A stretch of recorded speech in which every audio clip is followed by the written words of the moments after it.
খুব বেশি গভীরে আমাদের যাওয়া ঠিক হবে না। উপদ্রব হতে বাঁচতে আমরা ট্রলার 9 জনে 1600 টাকার বিনিময়ে নিষিদ্ধ পল্লী গড়ে উঠেছে। এখানে বাঘ এবং হরিণ জল খায়।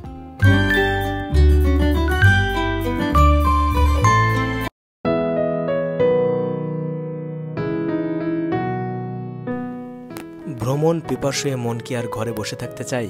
দর্শক, আজকে ছুটে চলেছি পৃথিবীর অন্যতম ম্যানগ্রোভ বন সুন্দরবন চোখে দেখতে। আপনারাও চলুন, আমার সঙ্গে আপনারাও উপভোগ করবেন সুন্দরবনের চমৎকার কিছু দৃশ্য।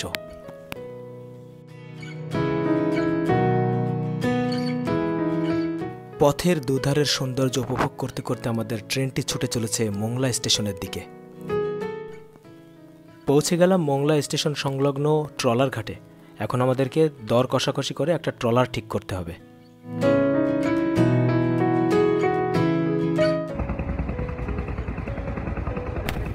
বন্ধুরা, অবশেষে অনেক দামাদামির পর 9 জনে 1600 টাকার বিনিময়ে আমরা একটি ট্রলার ভাড়া করলাম।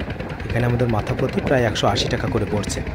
আপনারাও যখন আসবেন তখন খুব সচেতনভাবে ট্রলারটি ভাড়া করবেন।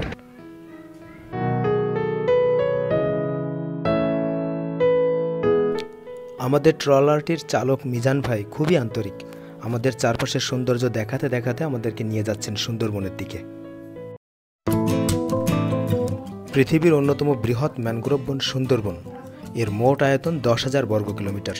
এর 6,517 বর্গ কিলোমিটার বাংলাদেশে এবং বাকি অংশ ভারতে।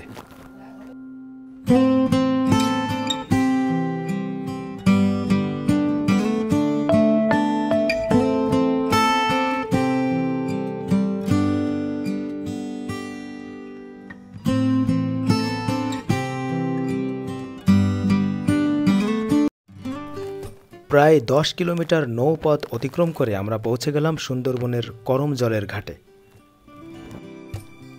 এরপর মিজান ভাইয়ের কথা মোতাবেক বানরের উপদ্রব হতে বাঁচতে আমরা ট্রলারে লঞ্চ করে নিলাম।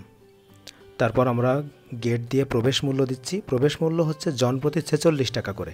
দেখতে পাচ্ছেন এখানে কিছু ম্যাপ দেওয়া আছে। সুন্দরবনের কোথায় কোন পয়েন্টে পর্যটন কেন্দ্র আছে সেই ম্যাপটা এখানে দেওয়া আছে।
বনের ভিতর দিয়ে এরকম সরু সরু রাস্তা করে দেওয়া আছে। এই সবুজের ভিতর দিয়ে হাঁটতে যে কি শান্তি, এখানে না এলে বুঝবেন না।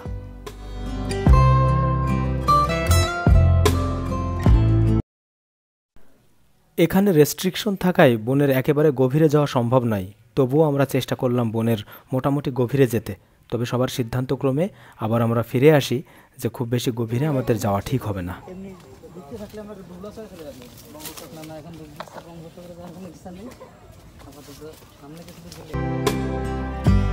আমাদের মারুফ শৈশবে ফিরে যেতে একটা গাছে উঠে পড়ল।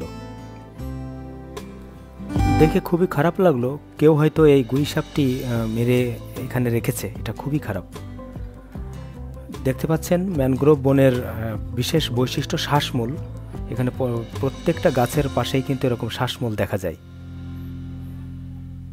আমরা সুন্দরবনের করম জলে এমন একটা জায়গায় আছি, আসলে মনটা চাইছে যে এখান থেকে আর কখনোই ফিরে না যাই। কি যে শান্তি!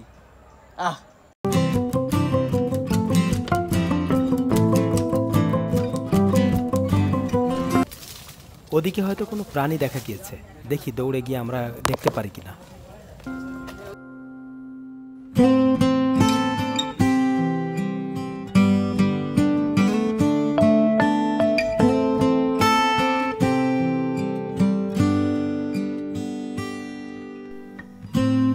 পার্শ্ববর্তী নদীতে যখন জোয়ার থাকে তখন বনের ভিতরটা এরকম ভেজা থাকে। একটু আগে হয়তো এখানে জোয়ার ছিল, সে কারণে এখানকার মাটি অনেকটা ভেজা।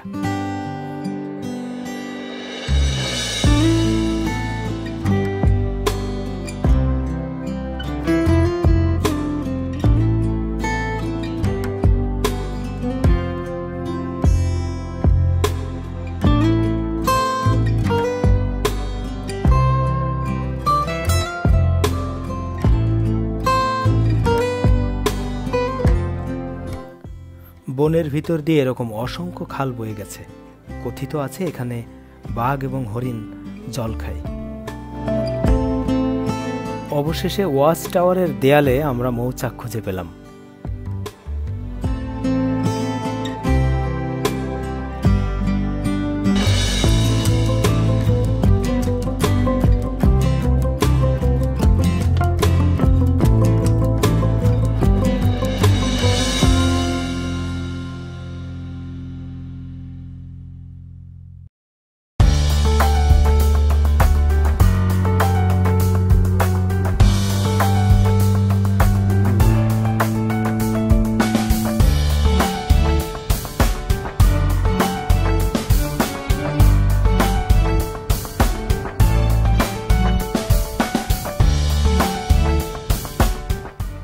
বনের যে পাশ দিয়ে আমরা প্রবেশ করেছিলাম, চলতে চলতে তার বিপরীত পাশ দিয়ে আবার এক্সিট করলাম আমরা।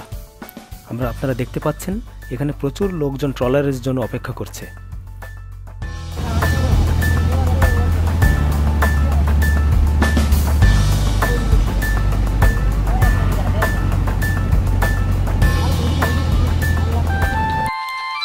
বনের ধার দিয়ে অপরূপ দৃশ্য অবলোকন করতে করতে আমরা ফিরে চলেছি। দেখতে পাচ্ছেন গ্রামের কোনো এক মহিলা এখানে মাছ ধরছে। আরও কত কি যে এই বনের উপকূলে ঘটে থাকে তার কোনো হিসাব নেই। দেখতে পেলাম উপকূলীয় অঞ্চলের লোকজনের মানবেতর জীবনযাপন।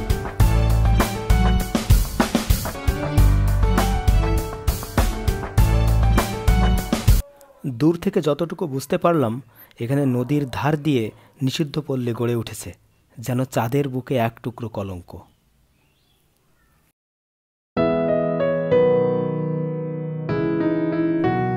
এমন শান্তিময় প্রাকৃতিক স্থানে মন চায় চিরদিন থেকে যেতে। হয়তো অন্য কোনো দিন অন্য কোথাও এমন শান্তি খুঁজে বেড়াবো।